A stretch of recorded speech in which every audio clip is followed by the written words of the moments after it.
준호와 세진은 결혼한 지 6해가 된 부부였습니다. 그들은 35살 준호와 32살 세진, 그리고 4살배기 아들 하람, 이렇게 세 식구가 살고 있었죠. 두 사람은 같은 구청, 산하 동사무소에서 근무하면서 알게 되었습니다. 서로에게 호감을 느끼고 2해 동안 연애한 후 결혼식을 올렸습니다. 그때만 해도 모든 것이 평화로웠습니다. 신혼 초에는 둘 다 행복에 겨워했습니다. 아침마다 서로를 위해 준비한 도시락을 가지고 출근하고 저녁이면 함께 맛있는 음식을 해 먹으며 하루를 마무리했죠. 주말이면 가까운 공원을 산책하거나 영화관에 가서 최신 개봉작을 감상했습니다. 모든 것이 그림처럼 완벽했고 두 사람은 서로가 최고의 선택이었다고 자부했습니다. 하지만 결혼 2년 차에 각자 다른 발령지로 발령받게 되면서 상황이 조금씩 변하기 시작했어요. 준호는 본청에 남았고 세진은 다른 구의 동사무소로 발령받았습니다. 처음에는 큰 문제가 없었습니다. 출퇴근 시간이 조금 달라졌을 뿐이었으니까요. 하지만 점차 서로 마주치는 시간이 줄어들었고 대화도 예전 같지 않았습니다. 세진이 임신하고 하람이 태어나면서 두 사람의 생활은 더욱 바빠졌어요. 준호는 승진을 위해 야근이 잦아졌고 세진은 육아와 직장을 병행하느라 늘 지쳐 있었습니다. 서로를 바라볼 여유가 없어지면서 그들 사이에는 보이지 않는 벽이 조금씩 쌓이기 시작했죠. 아들 하람은 건강하게 자랐고 4살이 된 지금은 활발하고 호기심 많은 아이로 성장했습니다. 준호는 하람을 무척 사랑했어요. 퇴근 후에는 항상 하람과 놀아주며 아빠로서의 역할을 충실히 했습니다. 세진도 바쁜 와중에도 하람을 위해 최선을 다했죠. 겉으로 보기에 그들은 평범하고 행복한 가정이었습니다. 하지만 모든 가정에는 드러나지 않는 비밀이 있는 법이죠. 준호와 세진의 가정도 예외는 아니었습니다. 표면적으로는 평화로워 보였지만 그 아래에서는 서서히 균열이 생기고 있었습니다. 아무도 그 균열이 언젠가 무너질 만큼 커질 것이라고 예상하지 못했죠. 평온했던 일상은 곧 뒤흔들릴 준비를 하고 있었습니다. 세진은 26에 공무원이 되었고 30에 결혼했습니다. 그녀의 주변 친구들은 아직 연애를 즐기거나 자유롭게 여행을 다니는데 세진은 이미 아내와 엄마라는 책임을 짊어지고 있었죠. 때때로 세진은 자신이 청춘을 제대로 누리지 못했다는 생각에 사로잡혔습니다. 육아와 직장 사이에서 자신만의 시간은 거의 없었고 그런 일상이 반복되면서 점점 갑갑함을 느꼈어요. 어느 날 세진의 부서에 새로운 직원이 배치되었습니다. 33살의 지훈이었죠. 지훈은 키가 크고 어깨가 넓으며 도시적인 이미지를 가진 남자였습니다. 그는 민원인들에게도 인기가 많았고 동료들 사이에서도 평이 좋았어요. 세진과 지훈은 업무적으로 자주 마주치게 되었고 점차 가까워졌습니다. 2달 후 세진과 지훈은 같은 업무 프로젝트를 맡게 되었고 출장을 함께 가게 되었습니다. 다른 지역의 우수 사례를 견학하는 이틀 일정이었죠.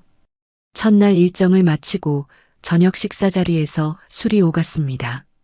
세진은 오랜만에 느끼는 자유로움에 평소보다 많은 술을 마셨고 지훈과 깊은 대화를 나누었어요. 술에 취한 세진은 자신의 답답한 일상과 결혼 생활에 대한 불만을 토로했습니다. 지훈은 진지하게 들어주었고 그녀의 손을 잡아주었죠. 그 순간 세진은 오랫동안 느끼지 못했던 설렘을 느꼈습니다. 두 사람은 호텔로 돌아가는 길에 키스를 나누었고 그날 밤 서로의 품에 안겼어요.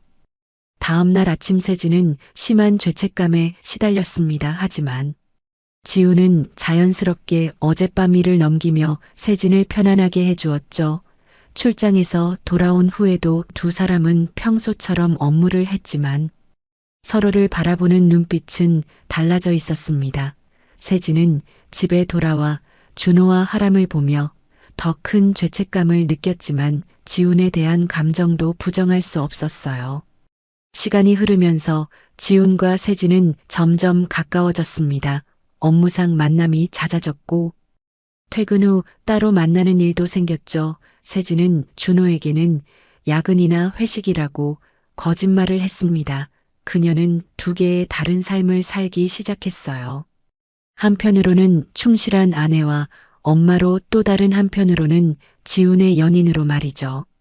준호는 바쁜 업무에 치여 세진의 변화를 눈치채지 못했습니다. 가끔 늦게 들어오는 아내를 위해 저녁을 차려놓고 기다리기도 했지만 의심하지는 않았죠. 그는 세진이 일에 충실하고 책임감 있는 사람이라고 믿었으니까요. 하지만 그 믿음은 곧 산산이 부서질 위기에 처해 있었습니다. 세진과 지훈의 관계는 점점 깊어졌습니다. 그들은 출장이 있을 때마다 같은 방을 쓰며 하룻밤을 보냈고 서로에 대한 감정도 단순한 일탈을 넘어 진지해졌어요. 지훈은 여러 번 세진에게 이혼을 권했지만 세진은 하람 때문에 결정을 내리지 못했습니다. 그녀는 두 남자 사이에서 갈등했죠. 그러던 어느 날 준호가 둘째 계획에 대해 이야기를 꺼냈습니다. 그는 하람이 외롭지 않게 동생을 만들어주고 싶다고 했어요. 세진은 망설였지만 거절할 뚜렷한 이유가 없었습니다.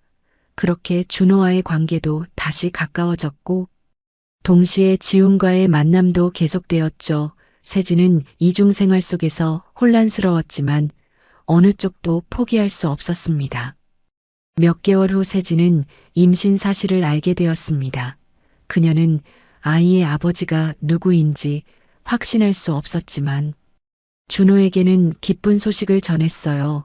준호는 매우 기뻐했고 곧 아빠가 된다는 사실에 들떠 있었습니다. 반면 지훈에게는 임신 사실을 알리지 않았죠. 그녀는 아이가 준호의 것이기를 바랐습니다. 임신 기간 동안 세진은 지훈과의 만남을 줄였습니다. 그녀는 가정에 충실하려 노력했고 준호도 평소보다 더 세심하게 아내를 챙겼어요. 그렇게 10달이 지나고 세진은 건강한 남자아이를 출산했습니다. 아이 이름은 하람이라고 지었죠. 준호는 아들의 탄생에 기뻐하며 육아에 적극적으로 참여했습니다. 하람이 태어난 후 세진은 육아휴직을 했고 지훈과의 관계도 자연스럽게 소원해졌습니다. 하지만 복직한 후 두 사람은 다시 예전의 관계로 돌아갔어요. 세진은 죄책감을 느끼면서도 지훈에 대한 감정을 떨쳐낼 수 없었습니다. 준호가 야근할 때면 지훈을 집에 데려와 하람과 함께 시간을 보내기도 했죠. 시간이 흐르면서 하람은 무럭무럭 자랐습니다. 4살이 된 하람은 호기심이 많고 활발한 아이로 성장했어요. 그런데 점점 하람의 외모가 준호보다는 다른 누군가를 닮은 것 같다는 생각이 들었습니다. 하람은 준호처럼 동그란 얼굴이 아니라 갸름한 얼굴형의 긴 속눈썹을 가지고 있었죠. 성격도 침착하고 조용한 준호와 달리 활발하고 대범했습니다. 어느 날 준호의 어머니가 놀러 왔을 때였습니다. 그녀는 하람을 유심히 보더니 누구를 닮았는지 모르겠다는 말을 했어요. 아무렇지 않게 한 말이었지만 그 말은 준호의 마음에 작은 의심의 씨앗을 심었습니다. 그는 하람의 얼굴을 자세히 들여다보기 시작했고 자신과 닮은 점을 찾으려 애썼죠. 하지만 찾을수록 오히려 다른 점만 더 눈에 띄었습니다. 준호는 아내에게 물어볼까 생각했지만 괜한 오해가 생길까 염려되어 참았습니다. 하지만 그의 마음속 의심은 점점 커졌고 결국 유전자 검사를 해보기로 결심했어요. 그는 인터넷으로 가정용 유전자 검사 키트를 주문했고 하람의 머리카락과 자신의 것을 채취하여 보냈습니다. 그리고 결과를 기다렸죠. 그 결과가 그의 인생을 완전히 바꿔놓을 것이라는 사실도 모른 채 말입니다. 하람이 4살이 되는 동안 준호는 점점 더 아이의 외모와 성격이 자신과 다르다는 것을 느꼈습니다. 하람은 키가 크고 눈이 크며 눈매가 날카로웠어요. 반면 준호는 평균 키의 부드러운 인상을 가지고 있었죠. 하람은 또한 운동신경이 뛰어났는데 준호는 어릴 때부터 책을 좋아하는 내성적인 아이였습니다. 직장 동료들도 종종 하람을 보고 엄마를 닮았다고 했지만 세진의 가족을 아는 사람들은 세진 가족과도 다른 인상이라고 말했어요. 어느 날 회식 자리에서 한 동료가 웃으며 하람이 누굴 닮았는지 모르겠다고 했습니다. 그 말에 다른 동료가 아이는 가끔 먼 조상을 닮기도 한다며 농담을 던졌죠. 모두가 웃었지만 준호의 마음에는 그 말이 깊이 박혔습니다. 집으로 돌아오는 길에 준호는 아이가 정말 자신의 아들인지 계속 생각했습니다. 세진이 바람을 피웠을 가능성은 거의 없다고 스스로를 안심시켰지만 마음 한구석에는 의심이 자리 잡고 있었어요. 그는 세진의 휴대폰을 몰래 확인해 보고 싶은 충동도 느꼈지만 그런 행동은 부부 사이의 신뢰를 깨는 일이라 생각해 참았습니다. 하지만 의심은 점점 커졌고 준호는 결국 인터넷에서 유전자 검사 키트를 주문했습니다. 검사 방법은 간단했어요. 자신과 하람의 구강세포를 면봉으로 채취해 보내기만 하면 됐습니다. 준호는 하람이 자는 동안 조심스럽게 면봉으로 하람의 뺨 안쪽을 문질렀고 자신의 것도 채취했죠. 그리고 검사 키트를 우편으로 보냈습니다.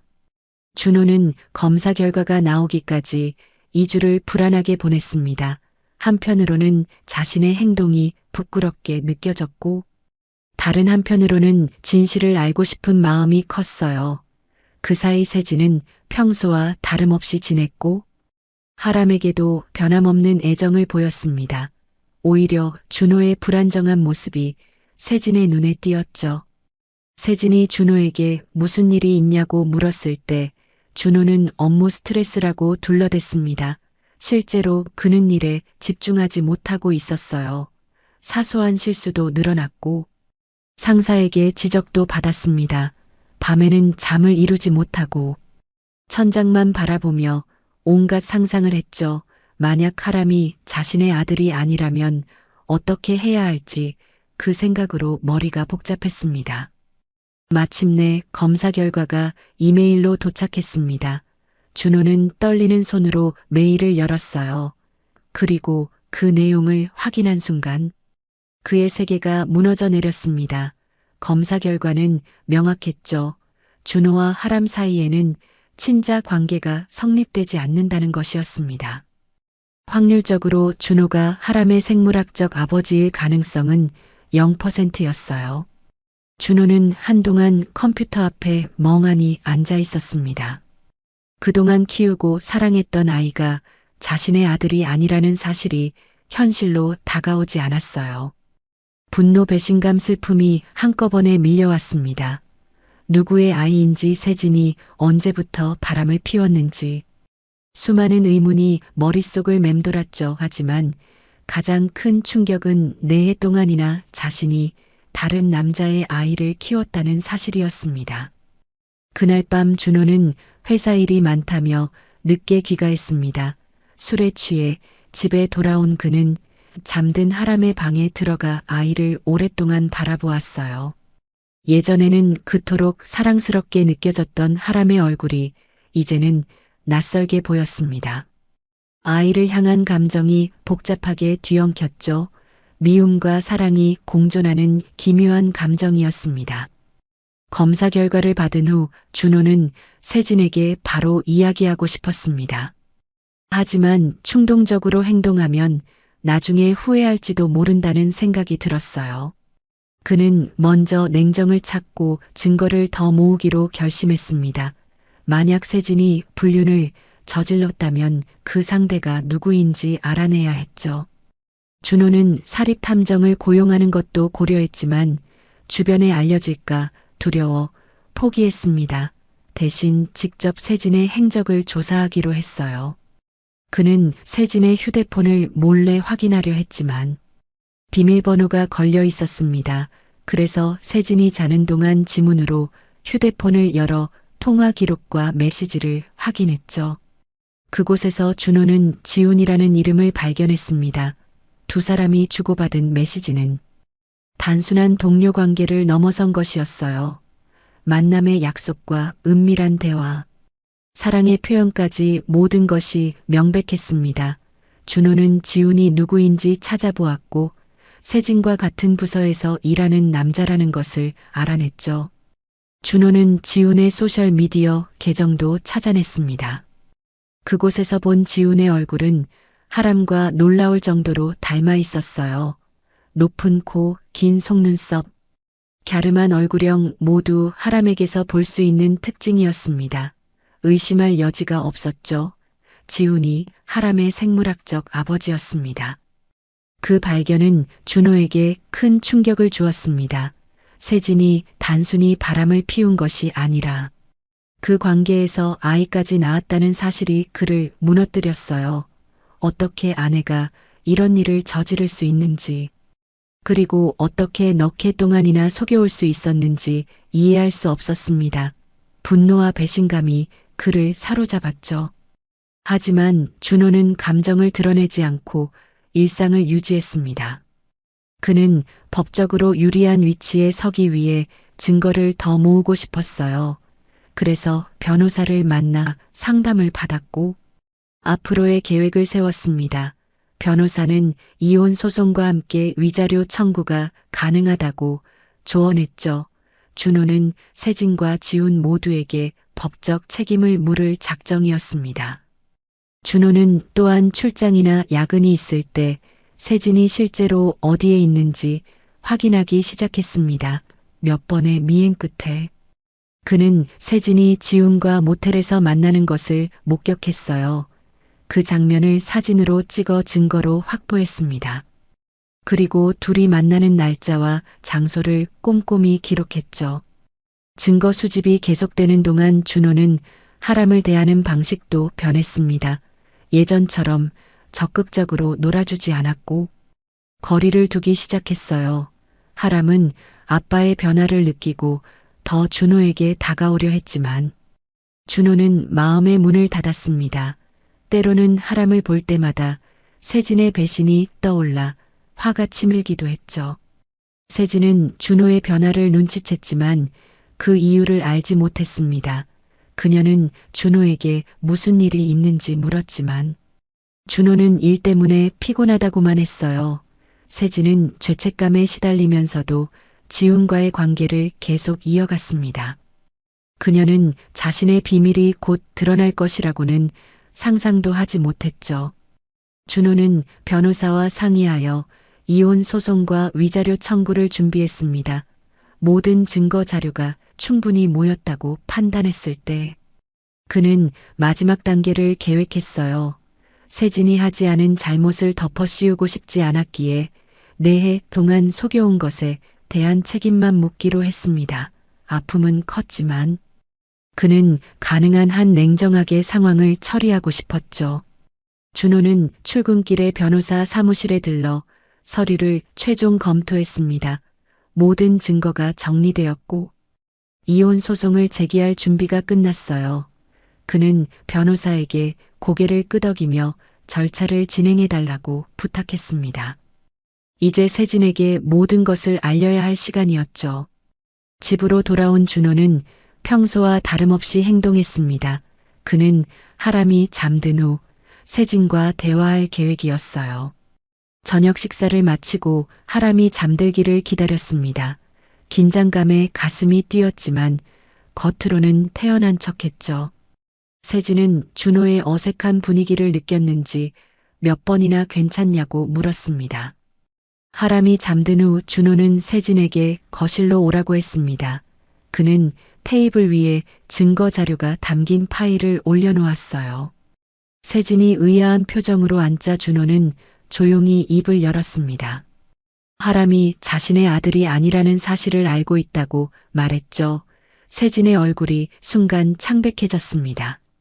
세진은 처음에 부인하려 했지만 준호가 유전자 검사 결과를 보여주자 말문이 막혔습니다.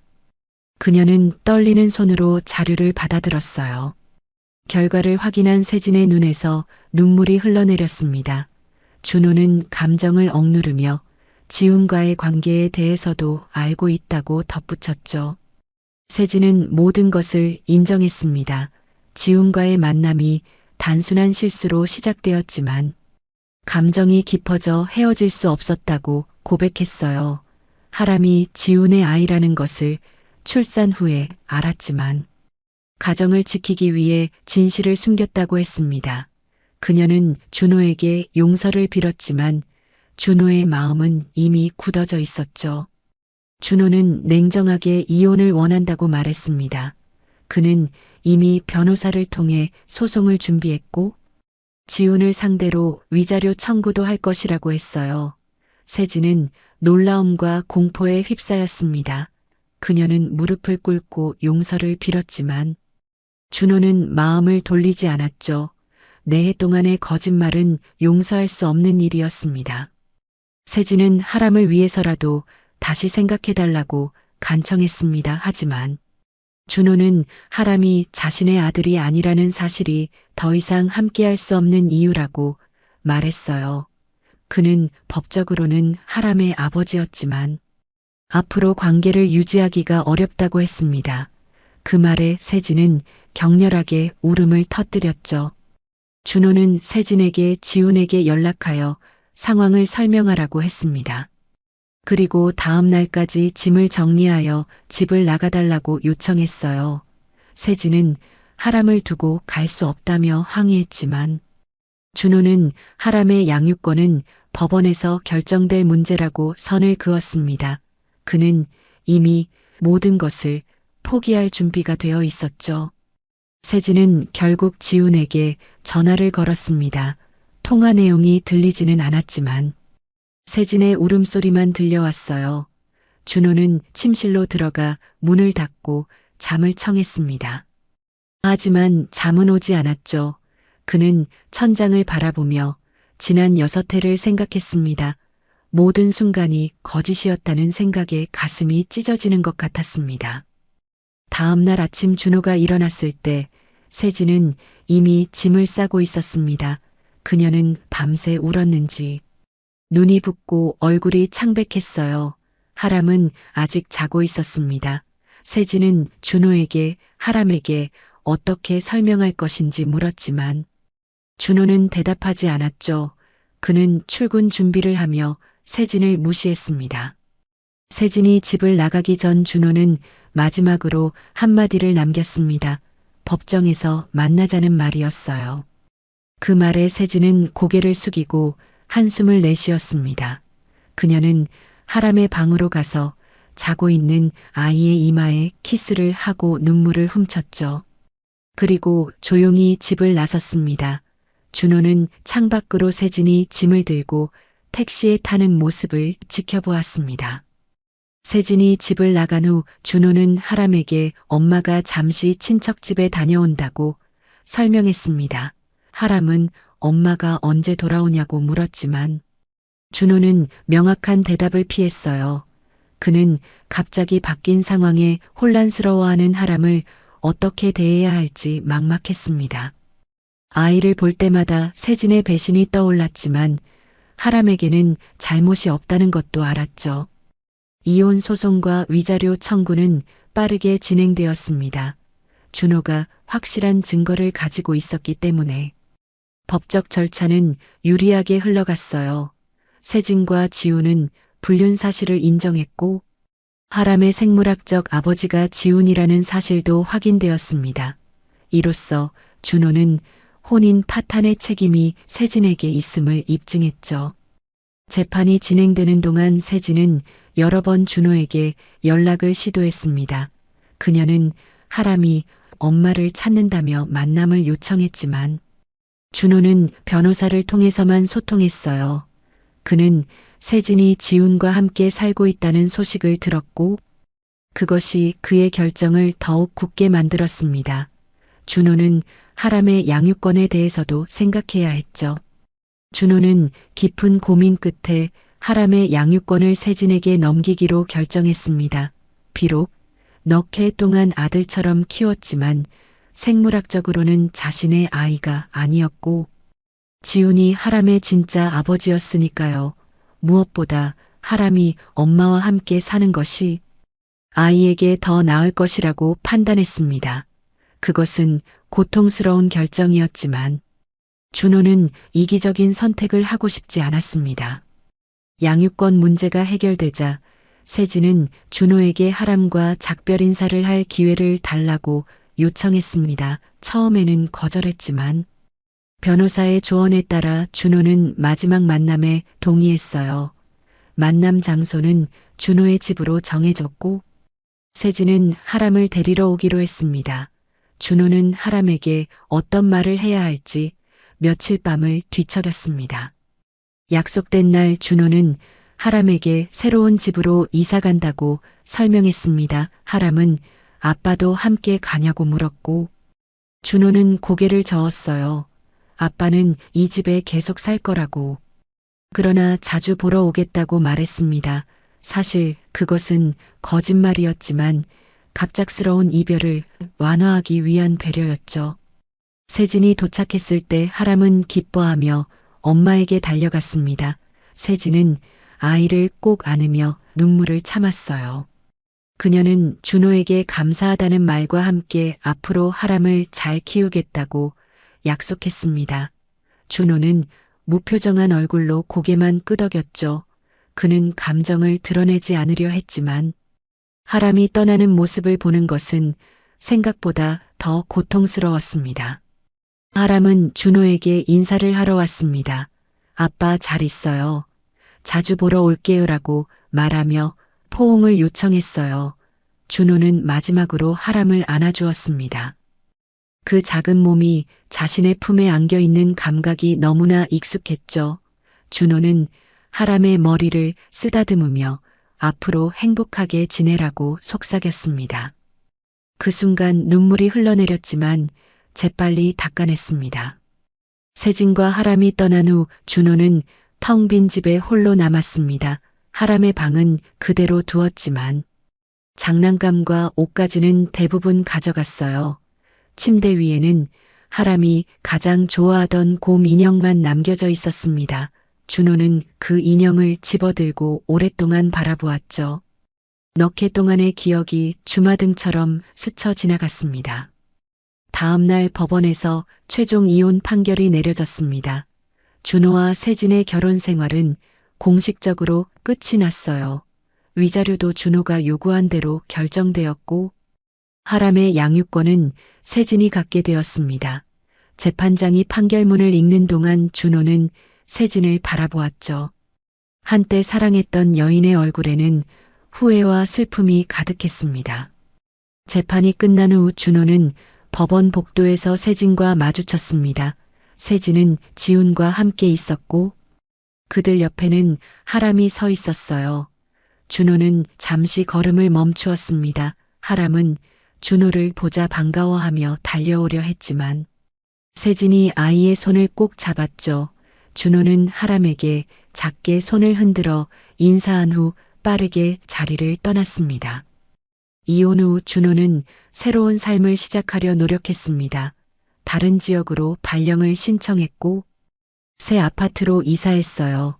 모든 것을 새롭게 시작하고 싶었습니다. 하지만 과거의 기억은 쉽게 지워지지 않았죠. 특히 하람에 대한 그리움은 시간이 지나도 사그라들지 않았습니다. 비록 생물학적으로는 자신의 아들이 아니었지만 넉 해 동안 정이 들었던 것이니까요. 어느 날 준호는 길을 걷다 우연히 세진과 하람을 마주쳤습니다. 하람은 많이 자라 있었고 더 지훈을 닮아 보였어요. 하람은 준호를 알아보고 반갑게 인사했습니다. 아빠라고 부르지는 않았지만 준호 아저씨라고 부르며 반가워했죠. 세진은 어색한 미소를 지으며 하람을 데리고 서둘러 자리를 떠났습니다. 그 만남 이후 준호는 다시 한번 자신의 선택에 대해 생각했습니다. 하람의 양육권을 포기한 것이 옳은 결정이었는지 스스로에게 물었어요. 법적으로는 하람의 아버지였지만 진실을 알게 된 이상 새 출발을 위해서는 완전한 단절이 필요하다고 생각했습니다. 그것이 자신에게도 하람에게도 더 나은 선택이라고 믿었죠. 시간이 흐르고 준호는 새로운 인연을 만났습니다. 그의 부서에 새로 온 유진이라는 여성이었어요. 그녀는 이혼 경험이 있는 싱글맘으로 6살 딸아이가 있었습니다. 처음에는 단순한 동료 관계였지만 점차 서로에게 마음이 생겼죠. 준호는 유진에게 자신의 과거를 솔직하게 털어놓았고 유진은 그를 이해해 주었습니다. 준호와 유진이 교제한 지 1년이 지날 무렵 둘은 결혼을 결심했습니다. 유진의 딸 민지도 준호를 좋아했고 새로운 가족을 이루는데 어려움이 없었어요. 재혼식은 소박하게 진행되었고 가까운 친구와 가족만 초대했습니다. 준호는 오랜만에 행복을 느꼈죠. 비록 하람에 대한 마음은 여전히 남아 있었지만 새 삶에 충실하고자 했습니다. 결혼 후 어느 날 준호는 민지의 학교 행사에 참석했습니다. 그곳에서 우연히 세진과 하람을 다시 만났어요. 이번에는 지훈도 함께였습니다. 하람은 초등학교에 입학했고 또래 아이들과 어울려 놀고 있었습니다. 준호는 멀리서 하람을 바라보았죠.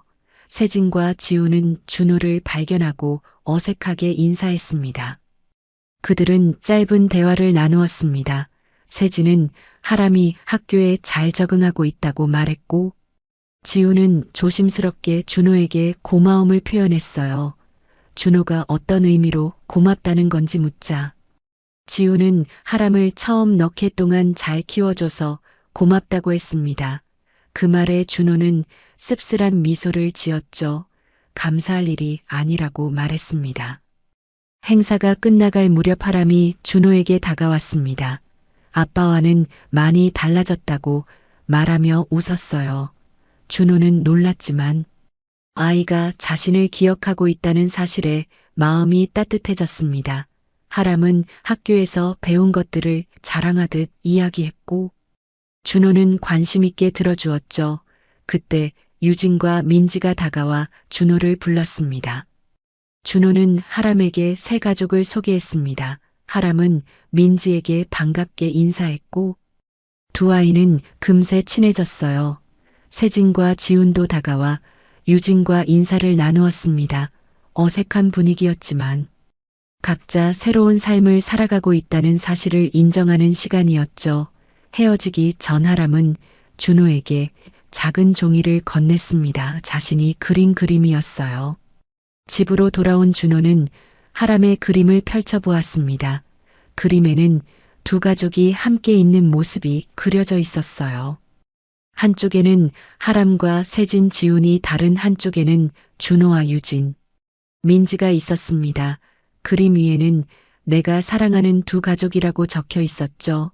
준호의 눈에서 눈물이 흘러내렸습니다. 준호는 그 그림을 소중히 간직했습니다. 비록 생물학적으로는 아버지가 아니었지만 하람의 마음속에는 여전히 가족으로 남아있다는 사실이 위로가 되었어요. 그는 유진에게 기대어 그동안의 이야기를 털어놓았습니다. 유진은 조용히 들어주며 준호의 손을 잡아주었죠. 준호는 비로소 과거를 받아들이고 앞으로 나아갈 수 있게 되었습니다. 넉 해 동안의 거짓 속에서 살았지만 그 시간이 모두 헛된 것은 아니었다고 준호는 생각했습니다. 아픔을 통해 성장했고 새로운 행복을 찾을 수 있었으니까요. 하람에게도 어떤 형태로든 의미 있는 존재였다는 사실만으로도 위안이 되었습니다. 준호는 이제 진정한 의미의 새 출발을 할 준비가 되었습니다.